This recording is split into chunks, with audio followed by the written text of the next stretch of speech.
Et eh bien, je vais me charger, enfin tu vas te charger plutôt de présenter toi-même ton ouvrage. Je voulais juste dire en préambule que je suis très content d'avoir l'occasion de parler de ce livre avec son auteur, parce que il n'a pas forcément été considérablement médiatisé, mais il est sorti tout dernièrement néanmoins, et il est en rapport à mes yeux très direct avec l'actualité politique et les débats actuels, et je crois c'était d'ailleurs la raison qui a motivé ce travail. Et bien maintenant je te laisse le soin de nous expliquer pourquoi, comment. Merci beaucoup, tout d'abord pour l'invitation. Alors effectivement, je viens de publier un ouvrage aux éditions Fayard qui s'intitule « Quand la gauche pensait la nation, socialisme et nationalité à la belle époque ». Pourquoi j'ai entamé de faire d'écrire un ouvrage sur les questions de nationalité, donc à la belle époque, c'est-à-dire en gros la seconde moitié du 19e siècle jusqu'à la Première Guerre mondiale, et je déborde un petit peu en allant jusqu'au lendemain de la Première Guerre, parce que je suis parti effectivement d'une question d'actualité qui anime beaucoup ce que l'on appelle les gauches ou les organisations issues du mouvement ouvrier, qui est la question du rapport qu'elles entretiennent, ces gauches, à la nation.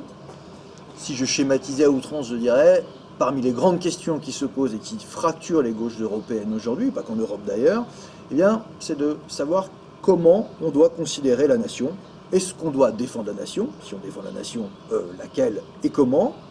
Si on ne défend pas la nation, est-ce qu'on pense qu'il faut abolir les frontières et qu'il faut d'une certaine manière accompagner les mouvements d'abolition des frontières qui existent, dans le cadre de l'Europe, ou bien au contraire il faut lutter contre ça? Bon, il y a toute une série de questions qui se posent.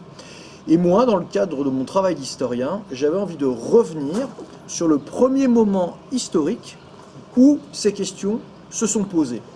Alors bien sûr, je ne suis pas le premier à me poser la question de revenir sur ces débats historiques importants à la fin du 19e siècle, mais finalement, en regardant d'un peu près, certes, il y a des contributions ici et là sur la gauche et les nationalités, tel ouvrage, on aborde toujours en introduction, dès qu'on parle de la nation, ces questions-là.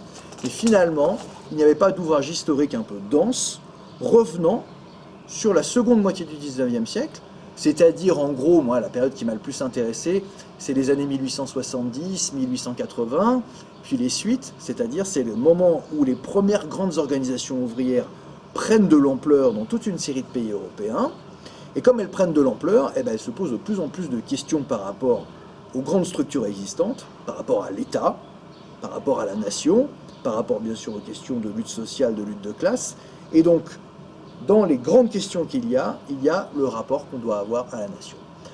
À partir de là, je suis revenu sur une zone géographique que je connaissais relativement bien, y compris que je comprenais au niveau linguistique, mais c'était pas juste pour ça, c'est à savoir la zone germanophone, l'Allemagne, l'Empire austro-hongrois, etc. Pourquoi? Parce que c'est tout simplement là, après les années 1850-1860, qu'il y a le parti ouvrier le plus puissant du monde, enfin les partis, si on prend l'Allemagne et l'Autriche, des grands partis politiques qui structurent de plus en plus le monde ouvrier dans les grandes métropoles industrielles, notamment Berlin, Vienne, Graz, Leipzig, toutes ces grandes villes allemandes et autrichiennes, où le parti ouvrier, le parti qui s'appelle social-démocrate à l'époque, occupe des positions de plus en plus fortes. Et plus il va occuper de positions fortes, plus il va devoir, se confronter à ces questions de nationalité. Alors pourquoi on doit se confronter aux questions de nationalité? Parce qu'après tout, ça n'a pas forcément force d'évidence. D'abord parce que ces partis allemands et autrichiens évoluent dans un environnement où il y a des réalités multinationales très fortes. Il y a d'autres pays où ça existe bien sûr, mais là, comme ils ont des partis particulièrement puissants, ils doivent tenir compte de cela. Dans ce qu'on appelle l'Empire allemand, à cette époque-là, donc après 1871, il y a évidemment une partie d'Alsace-Moselle qui est la partie de la France d'aujourd'hui. Il y a des minorités polonaises et il y a évidemment un vaste peuple germanophone au milieu de l'Empire. Dans l'Empire autrichien, il y a une multitude de nationalités. Derrière ce qu'on appelait à l'époque les Allemands d'Autriche, il y a des Tchèques par exemple. Aujourd'hui, ça forme un pays indépendant, mais à l'époque, c'était intégré dans l'Empire autrichien. Et donc, les sociodémocrates socialistes de ce moment-là doivent exprimer quelque chose sur est-ce qu'il faut donner des droits supplémentaires à ces minorités? Est-ce que parallèlement il faut défendre, entre guillemets, une forme d'identité nationale allemande, mais qui ne soit pas l'identité nationale allemande nationaliste? Alors, surtout en plus dès qu'on parle des pays germanophones, évidemment, on ne peut pas ne pas s'extraire de la suite de l'histoire, de l'ascension de l'extrême droite nationaliste dans les années 20 et les années 1930, mais j'ai essayé de m'extraire un petit peu de ça, parce qu'après les gens ont tendance à faire une histoire de l'Allemagne et d'Autriche qui est, bah oui, tout ça se termine dans le nazisme, alors qu'il y avait des grandes forces du mouvement ouvrier à ce moment-là qui existaient, qui étaient puissantes, et même si elles ont été défaites ensuite, ça me paraissait intéressant de revenir là-dessus et de voir comment elles ont essayé de se confronter à ces questions de nationalité. Alors, globalement, au niveau méthodologique, je ne vais pas prendre tous les débats que j'ai abordés, ils sont dans le livre, vous pouvez les retrouver facilement. Moi, j'avais deux grands axes, globalement. Moi, je m'intéresse aux débats théoriques et politiques de cette époque-là. Je crois qu'il ne faut pas les délaisser. On a un peu tendance à dire, ah oui, c'est des débats entre intellectuels, ça n'a pas de force sur les masses à ce moment-là. Je crois que ce n'est pas vrai. Je crois que ces problématiques qui sont émises par toute une série de dirigeants politiques ont une importance fondamentale, parce que c'est la première fois qu'ils essayent, entre guillemets, de coucher sur le papier, eh bien, qu'est-ce qu'une nation pour un socialiste? Alors, certains vont dire, par exemple, au début, la nation, finalement, ce n'est qu'une étape de l'histoire, correspondant grosso modo à l'ascension de la bourgeoisie. La nation va être dépassée par l'internationalisme, par le mouvement de l'histoire, par le développement des forces productives. Il y a en quelque sorte un internationalisme un peu naïf qui existe chez certaines franges du mouvement ouvrier, et en même temps d'autres disent, surtout quand les partis vont prendre de l'ampleur, ils ne l'explicitent pas toujours, mais ils débattent du fait que qu'est-ce qu'on fait avec la culture et l'identité nationale? Qu'est-ce qu'on fait avec le fait que certains symboles nationaux peuvent être utilisés par le mouvement ouvrier pour mobiliser les masses, en même temps que la question de la lutte des classes? Et ça pose la question de l'articulation entre nation, lutte sociale et internationalisme. Toutes ces questions-là se posent avec acuité au sein de la social-démocratie allemande et la social-démocratie autrichienne. Et ce qui est intéressant aussi, c'est que ce débat est un grand débat international. Je dis je focalise sur les germanophones parce que c'est là, c'est les plus importants. Vous savez, quand vous lisez ensuite tous les mémoires des dirigeants bolcheviques, ce vers quoi leur horizon était tourné, que ce soit des gens comme Lénine, Trotsky, Staline, etc., c'était vraiment le SPD, la social-démocratie allemande, c'était le parti modèle. Le célèbre Que faire de Lénine, 1902, on est en plein dans cette période-là, qui définit la forme du parti bolchevique. En quelque sorte, il reprend le modèle de la social-démocratie allemande en l'adaptant aux conditions russes. Donc c'est vraiment très important d'avoir tout ça en tête. Et donc, à la frontière des empires allemands, des empires austro-hongrois, vous avez évidemment à l'ouest un pays comme la France, où les questions de nationalité se posent de manière très différente, mais vous avez aussi l'empire russe, où il y a de nombreuses problématiques de nationalité. Et c'est là, effectivement, quand vous relisez aujourd'hui les classiques du marxisme, que ce soit des textes de Lénine, Trotsky, Staline ou d'autres, eh bien, vous avez des prises de position à l'époque qui dépendent étroitement de ces débats. Premier ensemble, c'était donc les débats un petit peu théoriques.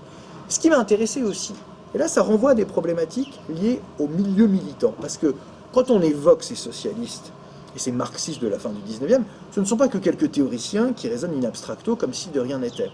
Ils raisonnent aussi en fonction de quoi?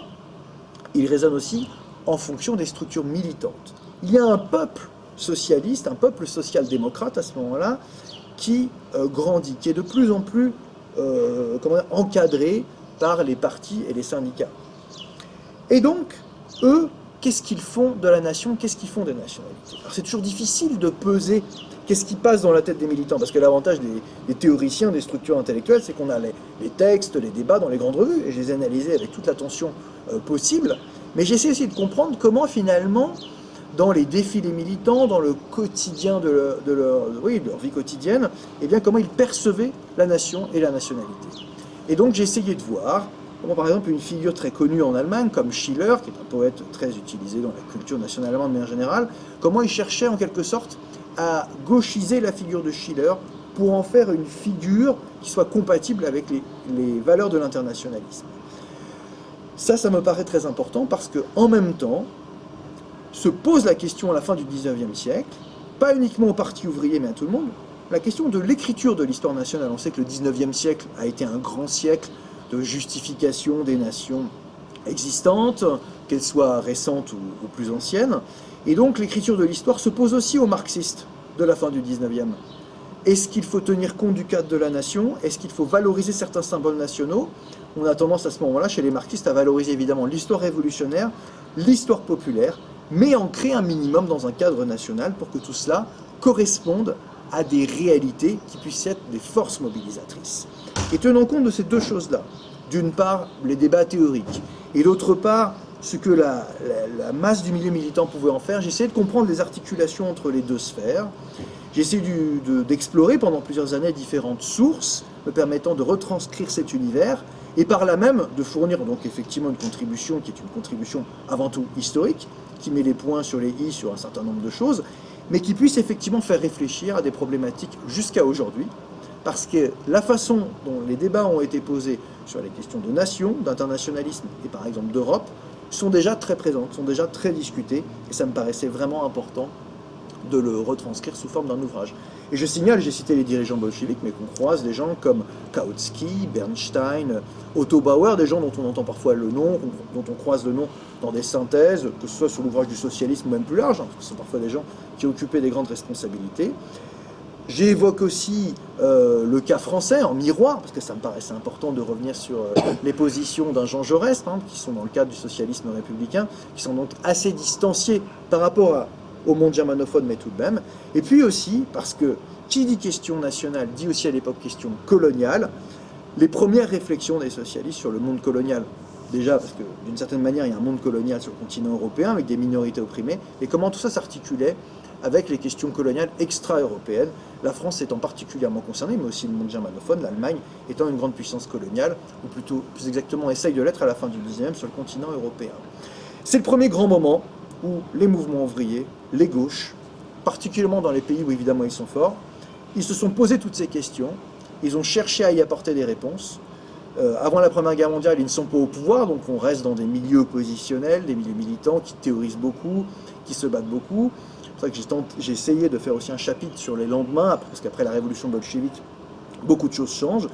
Mais la dernière partie est consacrée au premier mouvement communiste en Allemagne et en Autriche après la Première Guerre mondiale.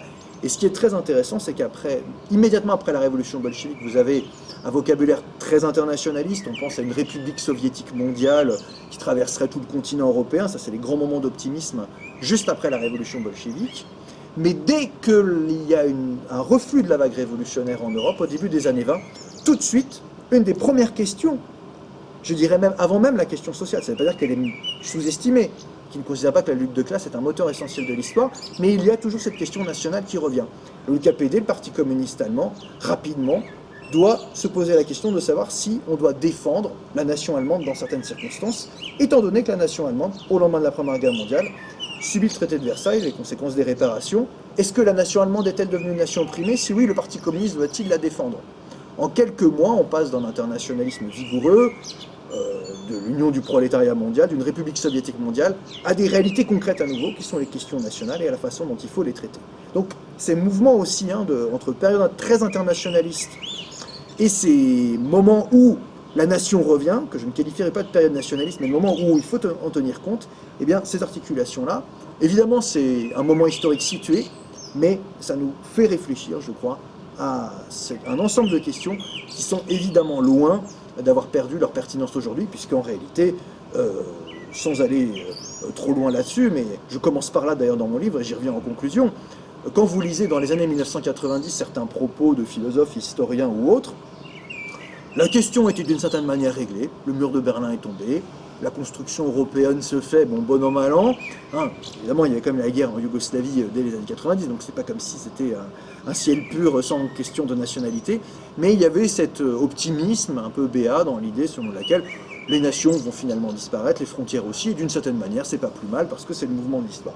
On voit bien que les choses sont beaucoup plus compliquées que cela et qu'on assiste à un retour en force des problématiques nationales, dont à mon avis il faut se saisir pour comprendre les rapports de force réels. Et un des grands enjeux du livre aussi, c'est d'essayer de montrer qu'il y a eu des appropriations, entre guillemets, progressistes, lutte de classe si on veut, enfin en tout cas liées à la question sociale de la nation, qui tiennent compte en fait du fait que pour pouvoir avoir une base de masse, eh bien, les questions nationales sont absolument nécessaires et que la forme nationale eh bien, est un ancrage minimal pour les milieux populaires dont il faut tenir compte. Et là, vraiment, à la fin du 19e, c'est la première fois qu'on s'est posé cela. Et périodiquement, les choses sont revenues. Et il y a 30 ans, j'ai envie de dire, ou 20-25 ans, un ouvrage comme celui-ci aura peut-être eu moins de pertinence. Mais maintenant, revenir sur cette période fin 19e, eh bien, d'une certaine manière, il y a des choses qui nous sautent aux yeux et qui me paraissent vraiment intéressantes pour aujourd'hui. Voilà, résumé à grands traits, à la fois ce que je voulais faire, d'où je suis parti, puis quelques grands aspects du livre, avec donc effectivement, parfois il y a des études de cas un peu poussées, parce que je voulais aussi prendre des choses un peu précises pour qu'on comprenne bien de quoi on parle.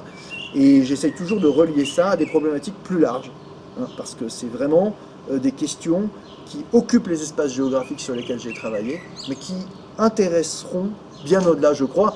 Juste une anecdote, hein, il y a quelques jours, j'ai un collègue d'Espagne que je n'ai pas eu de nouvelles depuis très longtemps, qui m'a écrit et qui m'a dit voilà, il faudrait continuer, reprendre cet ouvrage. Il dit en Espagne, on n'a pas vraiment un ouvrage comme ça qui traite de toutes les problématiques espagnoles, Madrid, la Catalogne. Je l'évoque un tout petit peu, mais bon, n'étant pas spécialiste de la période de cette zone géographique, je n'ai pas approfondi, mais c'est un des exemples, quoi. On voit bien que tout ça occupe les esprits aujourd'hui et éveille l'intérêt. Eh bien, merci Jean Numa. Je voudrais également préciser à ceux qui vont nous écouter, qui vont s'intéresser, je l'espère, au livre, leur dire qu'ils vont y trouver pas mal de choses très intéressantes, non seulement en rapport donc avec tous ces débats qui actuellement fâche, comme je l'ai mis en intitulé de la rencontre, qui fâche parmi notre gauche plus ou moins radicale, ou même pas du tout radicale, mais en tout cas dans notre espèce de fausse gauche unie politicienne actuelle. Et donc ces problématiques autour de l'Europe, des nationalismes et autres, on va y trouver aussi évoqué comme par hasard une autre problématique qu'on qualifierait aujourd'hui d'identitaire, qui est la question juive, oui, évidemment, pour des tas de raisons que les gens qui vont lire le livre vont découvrir. Ils vont découvrir au passage toute une histoire du marxisme de la fin de la vie de Marx, mais immédiatement après, tous ceux qui vont prendre la suite, que ce soit les variantes du révisionnisme de Kautsky ou de Bernstein, que ce soit des gens qui vont les affronter, ça va de Rosa Luxembourg à comment dirais-je, à Lénine lui-même, voire même Staline. Tu évoques, tu m'as fait découvrir un ouvrage très intéressant, je vais essayer d'obtenir qu'on puisse le rééditer, écrit par Staline. Est-ce que tu peux nous en dire un petit mot? Oui, bien sûr. Staline est venu à Vienne juste avant la Première Guerre mondiale, écrire un ouvrage qui s'intitule « Les marxistes et la question nationale ». Est-ce que tu peux préciser dans quel contexte il se trouvait à Vienne à ce moment-là? Oui, absolument. Il se trouve que de nombreux dirigeants de bolcheviques, ou d'ailleurs mencheviques, enfin de dirigeants de la social-démocratie russe, venaient régulièrement en Europe de l'Ouest, soit pour découvrir le mouvement ouvrier, soit parce qu'ils étaient obligés, parce qu'ils étaient persécutés dans leur pays, c'était un refuge dans lequel ils étaient. Lénine a passé plusieurs années en Allemagne, en France, etc. Et Staline a été envoyé spécifiquement, notamment par Lénine, pour travailler sur les questions de nationalité à Vienne. Donc en 1913, Staline est à Vienne pour écrire un ouvrage pour contredire les thèses d'Otto Bauer. Alors Otto Bauer, je précise, c'est ce qu'on appelle un représentant de l'austro-marxisme, c'est-à-dire, austro-marxiste, ça veut dire c'est les marxistes autrichiens. Il y a une école spécifique du marxisme en Autriche qui a plusieurs déclinaisons, y compris des déclinaisons sur le terrain de l'économie, mais dont la déclinaison la plus connue, c'est celle sur la question des nationalités. Et en gros, autour de Karl Renner, qui est le futur président de la première puis de la seconde République autrichienne, et d'Otto Bauer, des nouvelles thèses ont émergé au début du XXe siècle. Otto Bauer a écrit un ouvrage qui a fait grand bruit dans les milieux sociaux-démocrates internationaux à ce moment-là, qui donc ont été jusqu'en Russie. Et en Russie, les dirigeants bolcheviques comme Lénine lisaient bien l'allemand. Donc, voilà.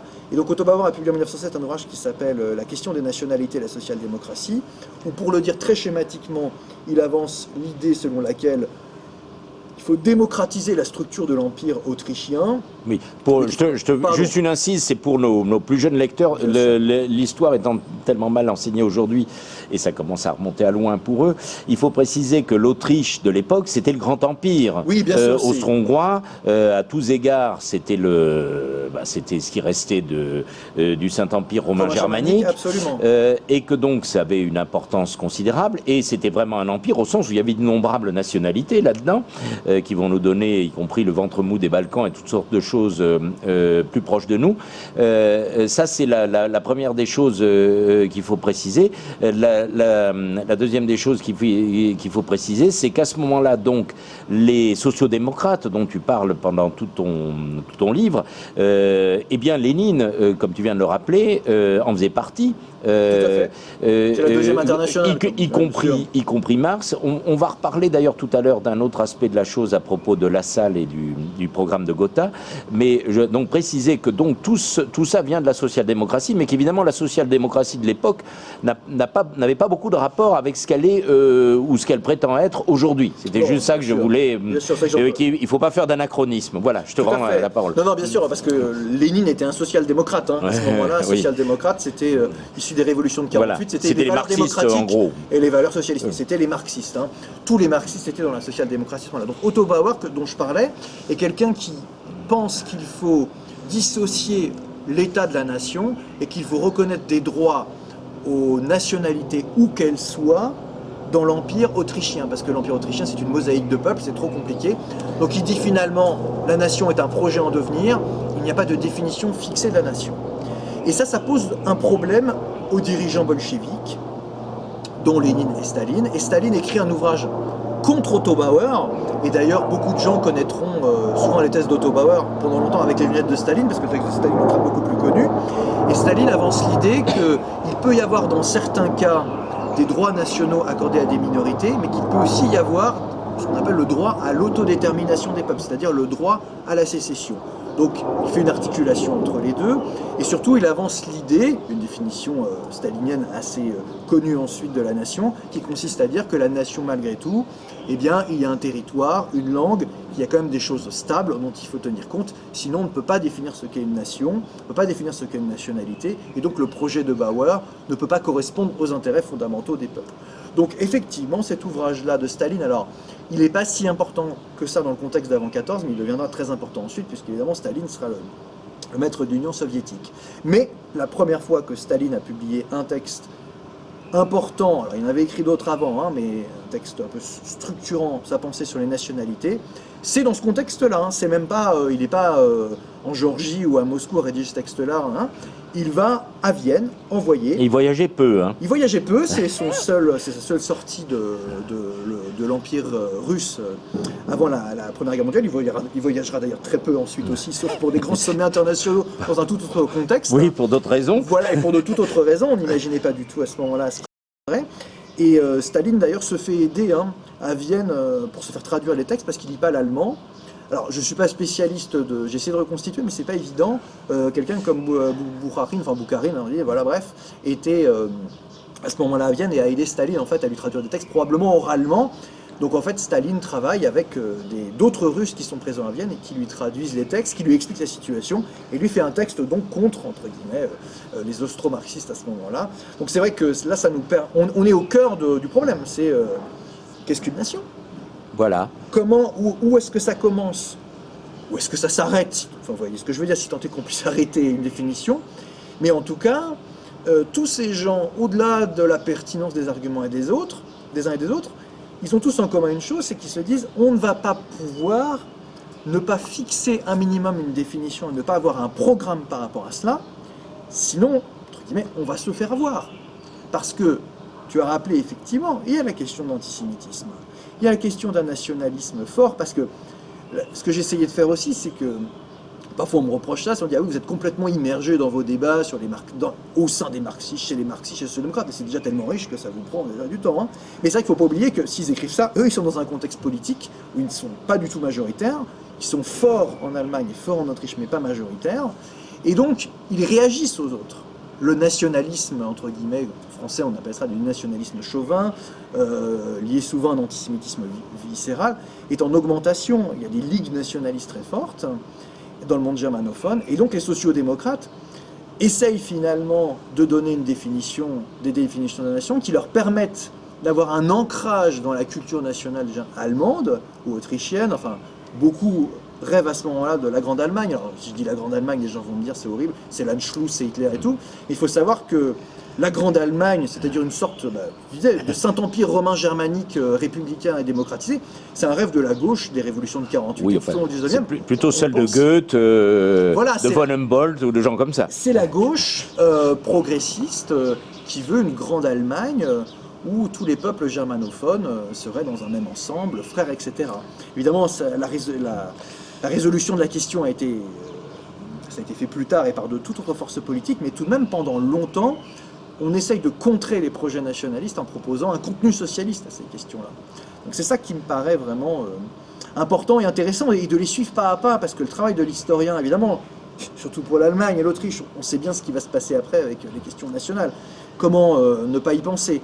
Mais c'est intéressant de revenir un peu même dans le quotidien, j'essaie d'explorer un peu le quotidien des militants, ceux qui lisent, ceux qui le voient, ceux qui peuvent avoir comme représentation de l'histoire de leur pays. C'est pas de l'histoire au sens de l'historien, du scientifique qui travaille, mais de dire voilà, quels sont leurs repères un peu. Vous savez, il y a les grandes commémorations de l'anniversaire de l'empereur en Allemagne, il y a les commémorations du jour de Sedan, le Sodentag en Allemagne. Donc ils essayent d'avoir des contre-commémorations, et notamment quand leurs dirigeants historiques, je pense à quelqu'un comme Wilhelm Liebknecht, alors qui est moins connu en France que son fils Karl Liebknecht, qui sera le grand ami de Rosa Luxembourg, assassiné en 1919. Et Wilhelm Liebknecht, qui était son père, était un grand dirigeant de la social-démocratie allemande. Et quand il meurt en 1900, voilà, on rend un immense hommage dans tout Berlin. Il y a un défilé gigantesque, on a des rapports de police là-dessus. Et on voit bien qu'on met en scène le parti, bien sûr, la force du mouvement ouvrier organisé. Mais il y a aussi l'idée, en présentant Liebknecht, regardez, c'est un homme politique allemand qui pèse.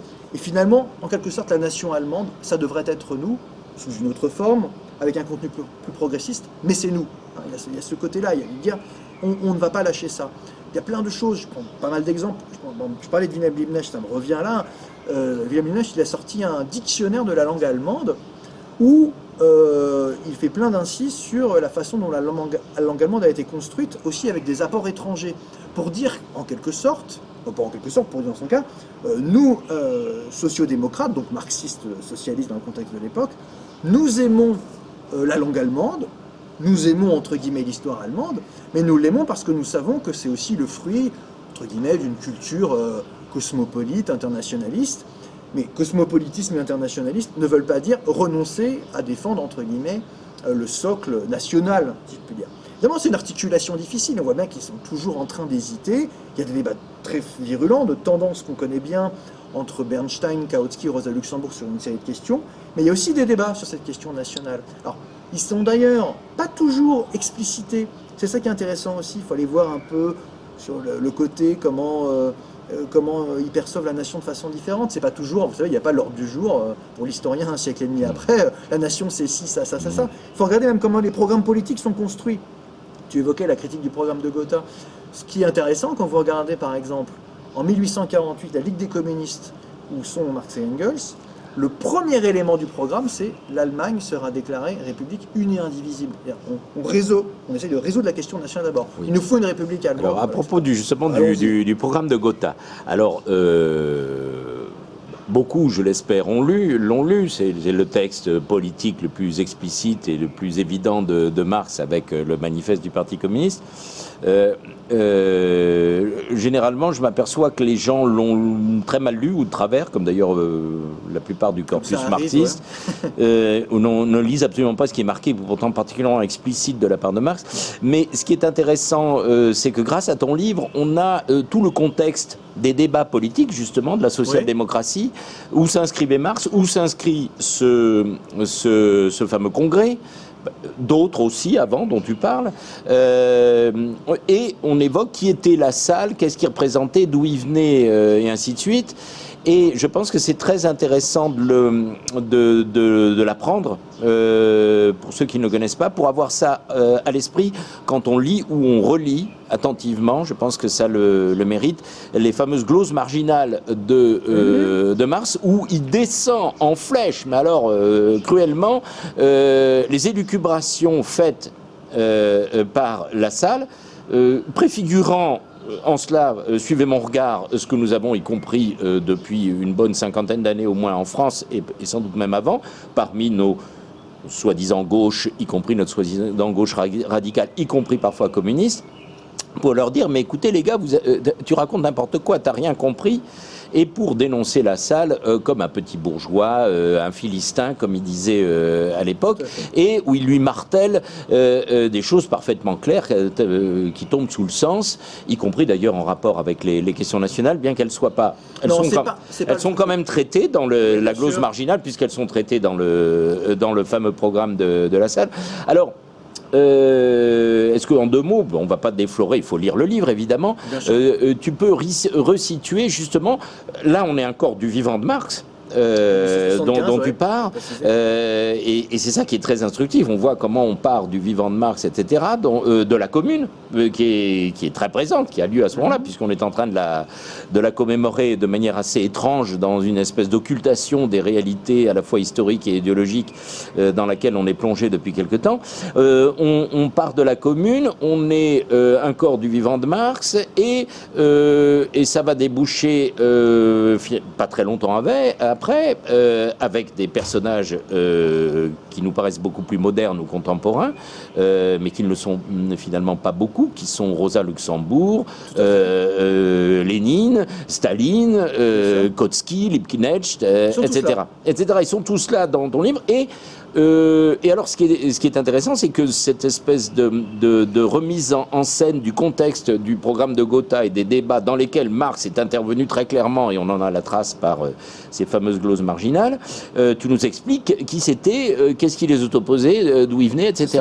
Et donc ça, c'était parmi bien d'autres choses passionnantes, le très beau travail dont j'ai déjà eu l'occasion de te dire qu'il était académique, mais dans le bon sens du terme, c'est-à-dire il y a du boulot, il y a les sources intelligibles, compréhensibles, comprehensive, comme disent les anglo-saxons. On commence à comprendre un petit peu en quoi cette histoire nous parle, comme on dit aujourd'hui, ou fait sens, au sens où elle éclaire un débat idéologique qui est toujours très, très actuel, on l'a rappelé tout à l'heure, mais pour enseigner justement aux jeunes générations, y compris celles qui vont découvrir toutes ces choses en lisant ton livre, qu'il n'y a rien de bien nouveau sous le soleil occidental, du moins vu sous l'angle de la classe politique supposément progressiste actuelle, et donc ça c'est l'actualité du livre. Alors sur Lassalle, tu en dis quelques mots, il représente quand même un personnage qui est important et qui, à mes yeux, à une espèce de modernité, parce qu'il ressemble beaucoup à ceux que nous avons encore aujourd'hui. Qu'est-ce que tu en penses?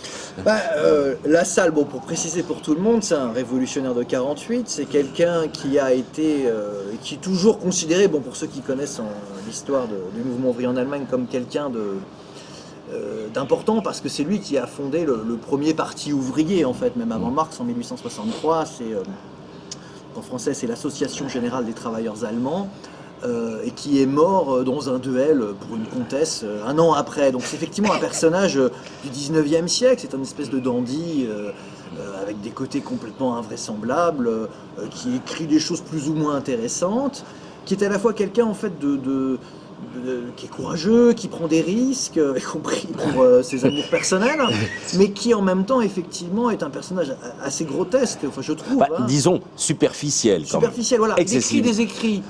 Ces écrits ne sont pas inintéressants. Mondains et superficiels. Voilà, on peut dire comme ça, absolument. C'est là que j'évoque nos actuels leaders politiques. Oui, mais alors ce qui est intéressant avec Lassalle, c'est que bon, c'est quelqu'un qui, de manière générale, on peut dire il a des côtés révolutionnaires, mais c'est quelqu'un qui va avoir des grandes phrases lyriques et qui après va aller négocier quand même avec Bismarck, de très près.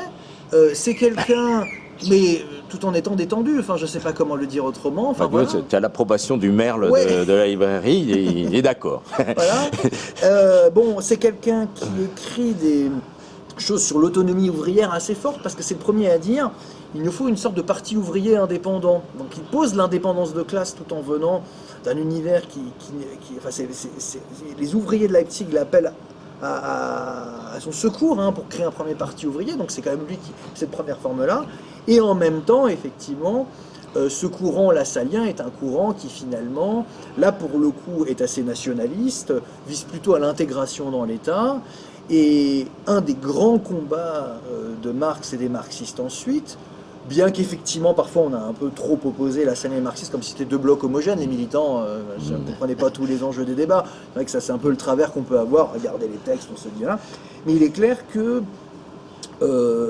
Marx et ce que représente ensuite le courant marxiste a cherché un petit peu à s'extraire de cette tradition lassallienne qui, d'après eux, pesait négativement sur le mouvement ouvrier. Et c'est vrai pour ça que les programmes ont une importance particulière. Voilà, donc il y a un point qui est évoqué, bien sûr, dans ton livre, mais qui n'est pas très développé, c'est quand même le point de départ syndical, trade unions, oui, etc., qui est celui dont va partir quand même surtout Marx, avant. Il est évoqué, mais ça, comme on dit dans les milieux universitaires, son articulation avec justement les politiques et les politiciens professionnels du genre de Lassalle. Est-ce que tu pourrais préciser 2-3 petites choses à propos de ça, justement, et qui explique peut-être aussi les ambiguïtés, pour ne pas dire, ou les malentendus, pour ne pas dire les controverses, voire les polémiques sévères, entre justement, y compris au niveau de la nation d'ailleurs, des problématiques nationales ou de la question juive, les polémiques qui vont traverser justement toute cette mouvance social-démocrate. Alors, sur la question syndicale, alors c'est vrai, de citer les trade unions, c'est une partie du mouvement ouvrier organisé, les premières formes sont plutôt syndicales que directement politiques. Bon, en Allemagne, il y a un contexte un peu particulier, où il y a ce qu'on appelle des associations, c'est Verein en allemand, des associations de différents types, où, comment dirais-je, ces associations ouvrières au départ ne sont pas strictement parlées, soit des partis, soit des syndicats. Elles vont prendre des formes particulières ensuite. La tradition germanophone ensuite, ça va être un lien qui est resté ensuite très longtemps fort et qui jusqu'à aujourd'hui d'ailleurs demeure plus fort qu'en France, même si ça s'est beaucoup distendu, un lien très fort entre les organisations politiques et les organisations syndicales. Parfois on a tendance à dire, pour schématiser, que les syndicats ont été créés par le parti en Allemagne, ou qui sont quasiment intimement liés, alors que par exemple à la fin du 19e en France, la CGT va se développer plutôt contre les partis et les politiciens professionnels. C'est ce que j'expliquais à nos jeunes amis, c'est qu'en France, c'est plutôt, il y a ce lien très fort, mais c'est le contraire. La classe politique vient des syndicats et non pas l'inverse. Donc donc les débats sont par exemple à front renversé. Je vais prendre un exemple. La classe politique vient des syndicats à partir de l'émergence des communistes enfants du Congrès de Tours, etc. Voilà, absolument. Et je dis oui, il y a des débats à front renversé qui, pourtant, c'est des pays voisins et qui se luttent ensemble dans le cadre de l'international. Par exemple, l'idée de grève générale portée par la CGT, le syndicalisme révolutionnaire avant 1914, est une idée, comme on sait, très portée par la CGT.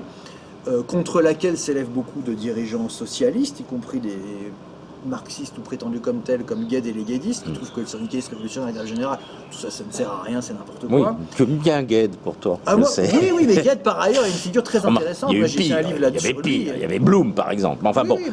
C'est une autre question. Juste là-dessus, et sur en Allemagne, il n'y a pas tout à fait le même débat, mais par exemple, les syndicats. Vous savez, il y a un truc qui est connu en France, c'est la charte d'Amiens, le congrès d'Amiens de 1906. Au même moment, en Allemagne, il y a un congrès à Mannheim, une grande ville ouvrière, métallurgiste et tout. À Mannheim, les syndicats vont demander davantage d'indépendance à l'égard du parti, mais pour ne pas avoir subir, entre guillemets, les grandes revendications. On n'appelle pas ça grève générale en Allemagne, on appelle ça grève de masse, parce que c'est plus le lien syndicat-parti, mais bref. Et donc là, l'autonomie syndicale est plutôt quelque chose de plus à droite, si vous voulez, alors qu'en France, c'est plutôt plus à gauche, c'est plus révolutionnaire. Donc, quand on parle de ces rapports entre syndicalisme et parti, et d'une certaine manière, effectivement, là où ça renvoie à la question, c'est que les configurations nationales sont différentes. C'est pour ça que quand, évidemment, on prône un internationalisme, et en plus du fond de mon cœur, je suis internationaliste, mais de penser à cette époque-là, comme à des époques plus actuelles, que bon, en fait, parce qu'il y a le développement du capitalisme, et Marx lui-même, dans certains textes, c'était un peu comme ça, de dire oui, le capitalisme va faire son travail, va nous aider à nous débarrasser des frontières, et le capitalisme... il a fait un sacré boulot, c'est clair, dès le manifeste. Voilà, mais en même temps, si on ne tient pas compte des formes particulières qui, de fait, s'expriment sous la forme nationale, eh bien, on a tendance à tomber dans des revendications trop minoritaires, dispersées, qui font qu'on on ne cherche plus à avoir prise sur ce que les individus ont dans un pays un minimum de commun souvent, qui est l'appartenance à la nation, qui ne peut pas être résumé uniquement à quelque chose de négatif, même d'un point de vue marxiste. C'est pour ça que tous ces marxistes se posent la question. Ils voient bien qu'on ne peut pas juste dire « Ouais, la nation, attendons qu'elle disparaisse, allons-y gaiement, et ensuite on se débrouillera ». Certains l'ont dit et l'ont pensé. Mais ce qui est intéressant dans ces auteurs sur lesquels j'ai travaillé, c'est que finalement, l'idée selon laquelle, bon, en gros, le mouvement ouvrier, au début, c'était vachement bien, c'était internationaliste. C'est un peu toute la mythologie qu'on peut voir en ce moment, vous savez, sur les commémorations de la Commune. Gloire aux communards, et c'est très intéressant. Bon, mais c'est quand même une terrible défaite, la Commune, et j'ai envie de dire, ce qui a permis ensuite qu'il y ait des avancées sociales, des révolutions, ou même des compromis dans le cadre de l'État, c'est quand même plutôt ce qui s'est passé après, tenant compte des échecs de la Commune. C'est pas pour dire que la Commune c'est mauvais, mais voilà. Et à commencer par la Révolution d'octobre. Voilà, bien sûr, mais même avant la Révolution. Oui, bien sûr, avant, mais plein d'autres choses. Voilà. Et du coup, il faut tenir compte de tout ça, parce que sinon on a tendance à avoir une approche un peu mythologique, de dire voilà, la Commune c'était formidable, ils étaient tous internationalistes, parce qu'effectivement, et pour l'époque c'est absolument exceptionnel, dans la Commune vous avez des étrangers, vous avez le Hongrois comme Léo Frankel, qui occupe des responsabilités. Mais en même temps, il n'y a pas un moment originel, internationaliste formidable, puis une dérive, entre guillemets, nationaliste progressive. Si vous regardez de très près, et moi-même j'étais surpris, et tant mieux d'être surpris, c'est le propre de l'historien d'être surpris quand il va voir les sources, il comprend le contexte, c'est que même quand vous regardez, on parlait du congrès de Gotha, avant Gotha, quelques années, il y avait un congrès à Eisenach, donc c'est une ville à l'est de l'Allemagne, une ville industrielle, en 1869, où a été fondé le premier parti marxiste. J'ai regardé très attentivement dans les journaux, la presse de l'époque, la presse de parti, de quoi ils discutaient avant d'en arriver à la grande partie. Et bien là, on voit bien que la question nationale est très présente, alors que c'est des petits partis groupusculaires très internationalistes. Tous les papes sont frères, prolétaires de tous les pays, unissez-vous, c'est très présent. Ils sont très peu implantés, mais déjà là, pourtant, les questions nationales sont présentes. Et si vous regardez de près, mais ça, tous les gens qui travaillent sérieusement la Commune le savent, il y a une dimension patriotique dans la Commune, de résistance à l'envahisseur, etc. Mais il y a aussi, dans un autre contexte, le même type de rapport à la question nationale dès ces époques-là. Donc voilà, même si ça va prendre une ampleur particulière. Plus on est fort, plus on est concerné par les questions d'État et de nation, puisqu'évidemment, vous vous approchez soit du pouvoir, même du pouvoir local, et vous devez tenir compte de tout ça. Et voilà, je crois que c'est important de rappeler tout cela. Sinon, effectivement, on retombe un peu dans les ornières que je décrivais tout à l'heure sur les années 1990. Bon, moi, j'ai l'âge de me souvenir, commencer à m'intéresser à la politique à la fin des années 90, je me souviens ça. C'était vraiment, voilà, c'est la mondialisation, c'est la construction européenne. Bon, que vous soyez pour des aménagements, c'est comme ça, quoi. Enfin, je veux dire, voilà, il y a une espèce de grand bond en avant. Je suis bien d'accord, oui, sans mauvais jeu de mots. Non, mais sans mauvais jeu de mots. Et du coup, le retour est d'autant plus. Oui, mais ce grand bond en avant, c'était quand même un grand bond en arrière. Tu te souviens donc peut-être de la manière dont fut commémoré le bicentenaire de la Révolution française. J'étais vraiment petit, mais oui, je m'en souviens. C'était assez hallucinant. Oui, et or, ça, tu en parles beaucoup dans ton livre aussi, c'est-à-dire quand même le patrimoine fondamental, y compris pour tous ces révolutionnaires germaniques, germanophones, autrichiens ou russes, qui était évidemment la grande révolution française, qu'ils assument totalement comme leur patrimoine, y compris celui des sans-culottes, de Valmy ou Dieu sait quoi, où quand même la question de la nation est très présente. Donc ça fait partie aussi de leur réflexion, même s'ils sont pas du tout dans la même situation et pas du tout là-dedans. Mais alors, moi, une chose aussi qui me frappe dans la manière dont on peut recevoir ces choses-là et les leçons que ça nous amène peut-être à méditer, c'est que tu évoquais le fait que Marx, y compris dans le manifeste, évoque non pas tant le travail du capitalisme, mais de la bourgeoisie, c'est-à-dire Marx est toujours dans une analyse de classe. Ces gens-là, à l'époque, sont totalement dans une analyse de classe. C'est le parti ouvrier. Ça veut dire quelque chose de très précis pour eux à ce moment-là. Et Marx ils ont bien reçu la leçon de Marx, c'est que c'est la bourgeoisie qui crée le prolétariat et qui crée donc, en créant le prolétariat, l'outil de sa perte potentielle ou en tout cas son adversaire dialectique le plus évident. D'où ça, la volonté dans certains textes de dire laissons faire le travail, puisque le prolétariat va de plus en plus s'internationaliser. Et d'une certaine manière, vous avez des courants qui ne sont pas inintéressants, des gens qui ne sont pas connus, certains Strasser, qui est l'extrême gauche du mouvement ouvrier autrichien à l'époque, qui dit surtout n'avancez sur aucune revendication nationale, puisque les ouvriers, vu l'internationalisation, vu le mouvement du capital, qui est très impressionnant à la fin du 10e siècle, il faut se mettre dans le contexte, du coup ils se disent, non, arrêtez de nous embêter avec votre question de nationalité, tout ça, ça va être balayé par l'histoire. Bon, évidemment, il y aura des questions de langue, alors d'ailleurs ils ont des réflexions, sur quelle langue faut-il parler. Parce que bon, les cadres supérieurs, mais il y en existe à l'époque, les cadres supérieurs du mouvement ouvrier, ils parlent plusieurs langues, parce qu'ils sont en exil, parce qu'ils sont persécutés. Ce qu'on n'appelait pas les Européens à l'époque, mais pourtant c'était le cas depuis des siècles, ils étaient tous assez polyglottes quand même, à commencer par Marx. Oui, mais dans la masse des militants, évidemment. Bien sûr. Et donc il fallait se poser la question, j'ai pas encore trouvé tout ce qu'il fallait là-dessus, ça peut être l'objet d'autres choses plus tard, d'autres ouvrages. C'est des étudiants qui avaient travaillé dessus, c'est intéressant. Quelle langue peut-on parler? Parce que quand on est des petits groupes d'exilés cosmopolites, etc., effectivement on trouve des langues communes. On parle le français, on parle l'allemand, parce que c'est les grandes langues du mouvement ouvrier. Mais dès que vous avez des congrès de la Deuxième Internationale à la fin du 19e, vous avez des centaines, voire des milliers de délégués, y compris des gens du coin. Les gens, la langue qu'ils parlent, c'est la langue de la leur ou la langue du coin. Donc il y a des interprètes. Et c'est pas tous des interprètes comme aujourd'hui, c'est très professionnalisé, diplômé. Donc comment fait-on pour se débrouiller? Et donc ça croise des espérances à un moment donné de l'espéranto, de dire il faut essayer d'avoir une... Mais en fait, par exemple, dans le mouvement ouvrier allemand, on voit bien, et là il y a un côté quand même Saint-Empire romain germanique, de dire bon bah écoutez, tout le monde apprend l'allemand, enfin voyez le côté l'allemand. Non mais le français était la langue des Lumières et de la Révolution française. Le plus gros mouvement ouvrier du monde est dans le monde germanophone. Germanophone, c'est pas une cuistrerie de ma part, c'est parce qu'il y a même un débat au début du livre que j'ai retranscrit sur est-ce que c'est Berlin ou Vienne la capitale du monde germanophone, parce que ça n'a pas le même sens que c'est la Prusse ou plutôt les Habsbourg, donc ça n'a pas le même sens sur un certain nombre de choses, y compris en termes confessionnels, bref. Et donc du coup, comme le siècle est une sorte de siècle allemand, les dirigeants au moins du mouvement ouvrier international doivent en quelque sorte le parler, et d'ailleurs, une des raisons pour lesquelles vous pouvez parler tranquillement de Lénine et des gens comme ça, pour cette époque-là, c'est qu'effectivement les grandes revues qui comptent le plus, où sont débattues les orientations du marxisme, des social-démocraties, c'est dans des revues en langue allemande.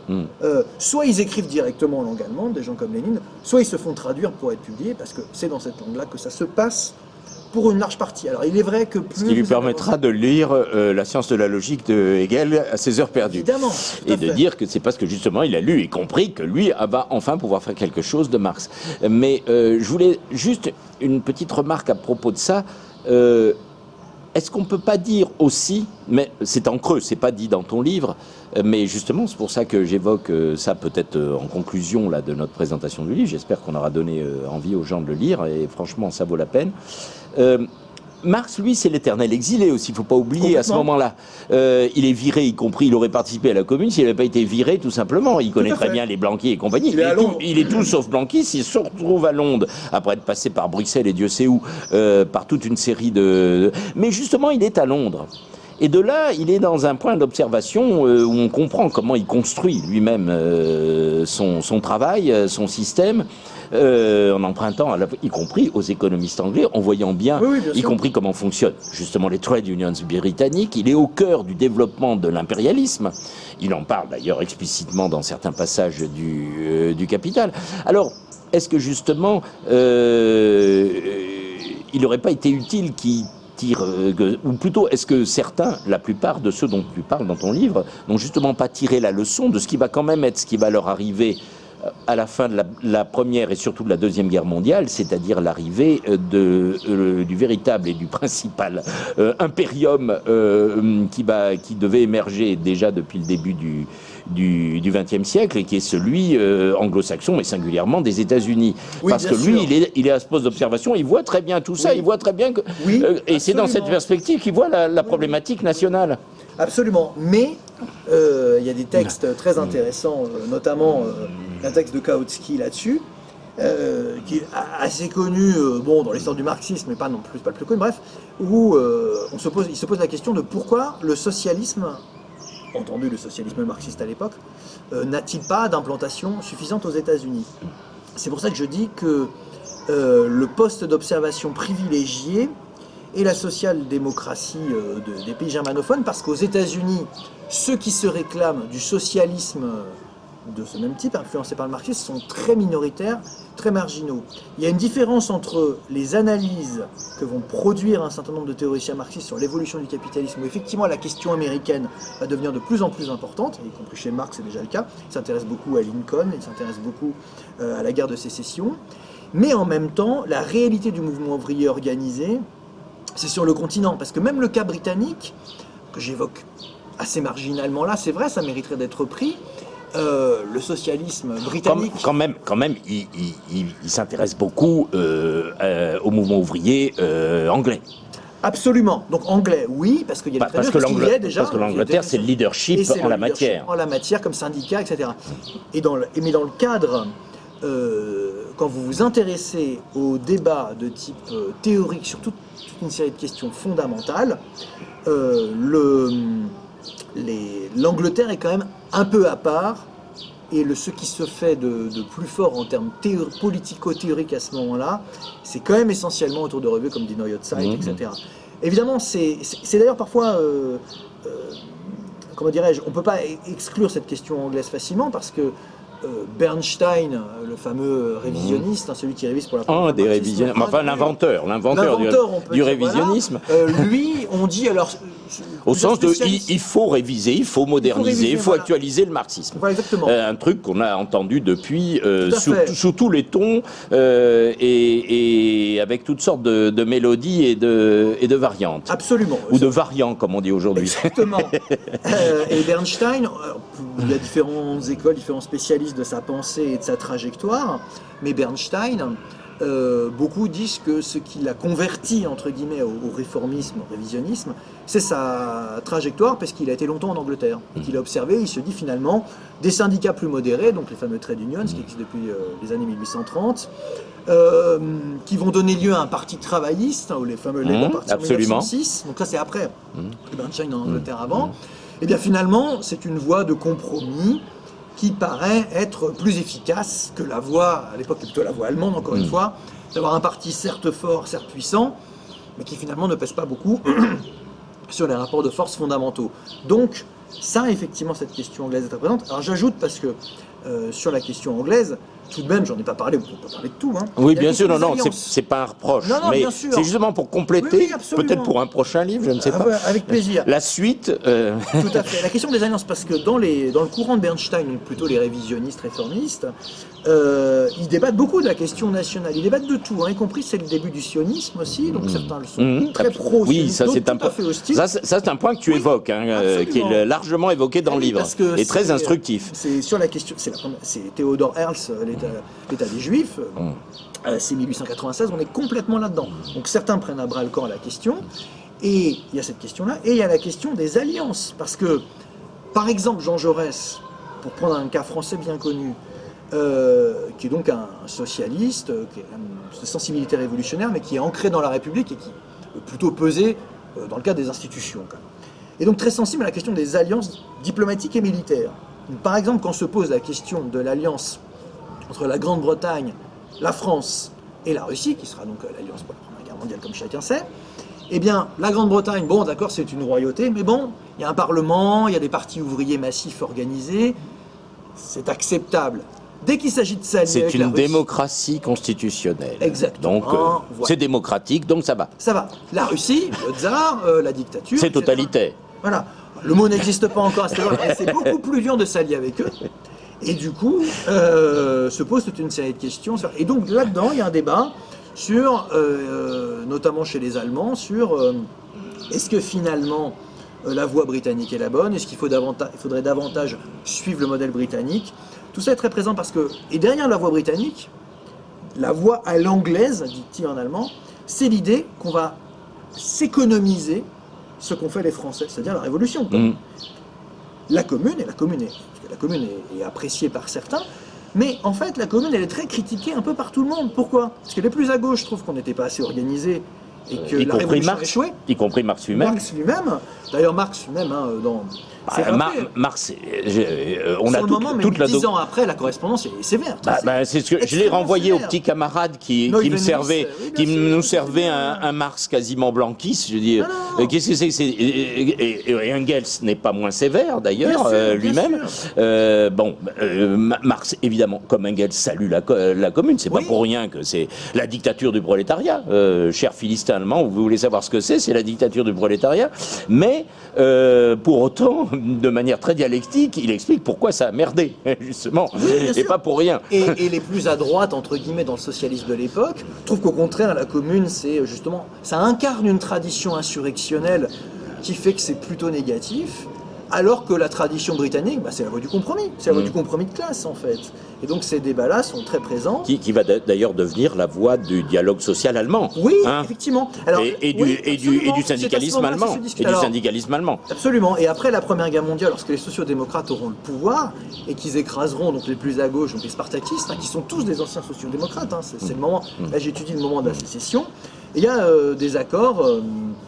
Il y en a pas un accord dont, d'ailleurs, le centenaire, je me rappelle, j'avais regardé ça dans la presse allemande à l'époque, a été célébré en grande pompe, qui dit rien aux Français. C'est l'accord Stines-Legien. Donc Stines, c'est le grand patronat, Legien, c'est les grands syndicats allemands. Et c'est l'accord, en fait, qui fonde en 1918, donc il y a eu une commémoration en 2018, l'accord du compromis social, du compromis de classe à l'allemande, avec tout ce que ça implique en termes, entre guillemets, de ce qu'on appelle la collaboration de classe, etc. Mais ça vient de ce moment-là.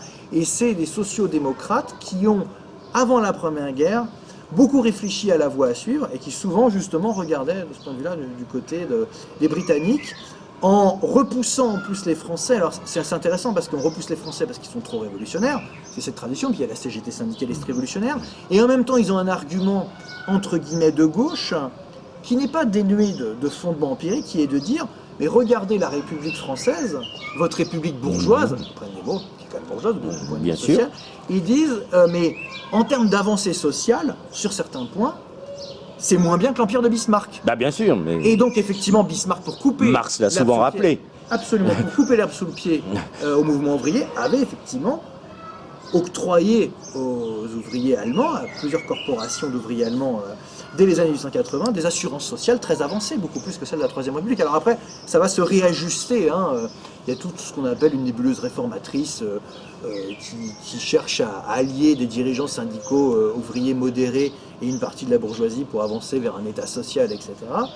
C'est les premières définitions du service public, donc tout ça existe, effectivement. D'ailleurs, il ne faut pas oublier, je veux dire, c'est pas du tout, je dis pas ça par provocation, mais tout ce qui est un peu État social, service public, etc., a plutôt été développé par des courants réformistes au départ, contre la tradition insurrectionnelle et révolutionnaire. Ça ne veut pas dire qu'après, il n'y a pas eu une dialectique entre les deux. Je suis d'autant plus d'accord avec toi que c'est Marx, ça. Quand Marx leur dit... c'est encore plus développé après. Il faut avoir une vision de classe, c'est-à-dire que, évidemment, le combat des prolétaires, des ouvriers, doit se faire contre leur propre bourgeoisie nationale. D'abord, c'est là que ça se passe.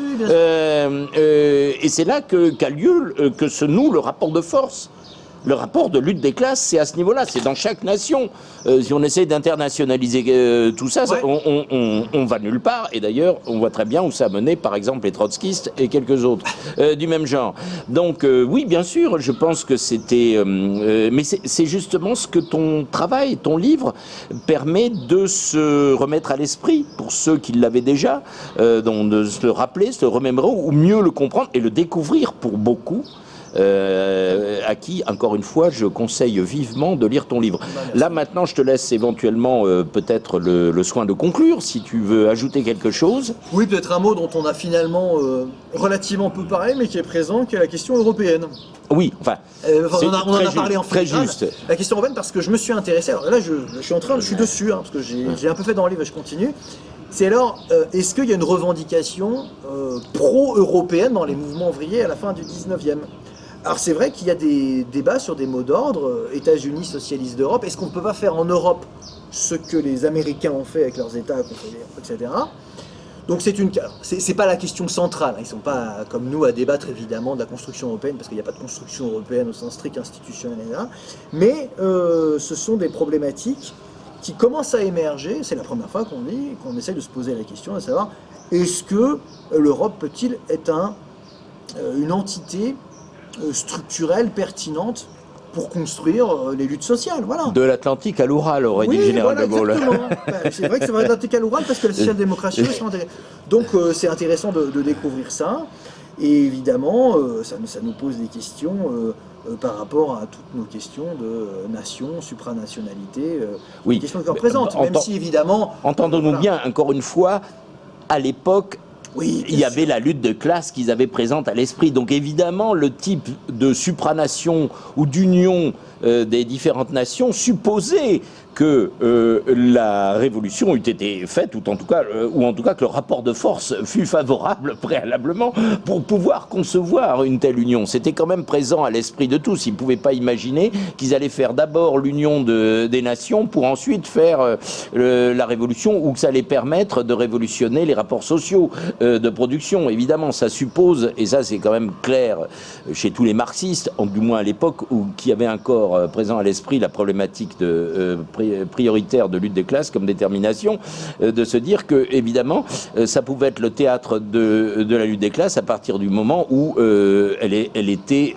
dans une situation homogène dans toutes les nations concernées, à la fois socialement, historiquement et autres, et que c'était évidemment pas, comme dirait Marx, ce que les gens ont dans leur tête qui vont transformer. C'est pas la superstructure qui va transformer l'infrastructure, c'est les bouleversements préalables de l'infrastructure qui vont permettre de commencer à bouger la lourde superstructure. Alors ça, c'est pour l'avoir quand même, quand ils le savent, ou ils l'ont su l'avoir oublié, me semble-t-il que c'est pour cette raison que tous nos ozos actuels tournent en rond de temps en temps autour du génie de la Bastille pour dire c'est pas beau ce que vous faites, et essayer de se réunir pour se mettre tous d'accord sur des points où ils semblent irréconciliables, mais tous sont aussi peu rationnels que marxistes, matérialistes et dialectiques que possible, ce qui les différencie quand même beaucoup de ces pères fondateurs, si on peut dire,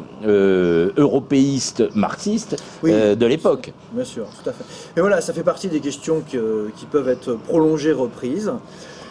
Et puis voilà, on en a assez peu parlé, je développe aussi la question du récit national. Est-ce qu'il est possible d'écrire une histoire Oui, c'est vrai. C'est important. Tu en parles, et oui, c'est très important, puisque c'est un débat, oui, absolument. C'est un débat, et moi je trouve qu'il y a trop de caricatures là-dessus. On a l'impression que le récit national, c'est quelque chose de droite, nécessairement chauvin, et qu'il ne peut y avoir aucun contenu progressiste à une écriture de l'histoire nationale.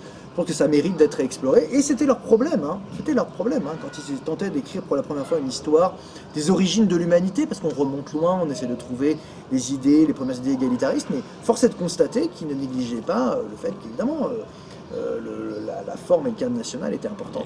L'histoire, c'est aussi une histoire ou des histoires, mais ça va plus loin, comme tu sais, parce que l'époque où on récusait les grands récits soi-disant affabulateurs était déjà terminée. Maintenant, il s'agit de tout éliminer.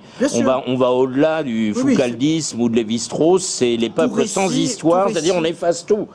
Tout est récit est forcément dominant, totalitaire. Et ça, c'est vraiment ne pas s'interroger sur ce qui est structurant dans la façon dont les organisations ouvrières à une époque ont quand même réussi à avoir une implantation.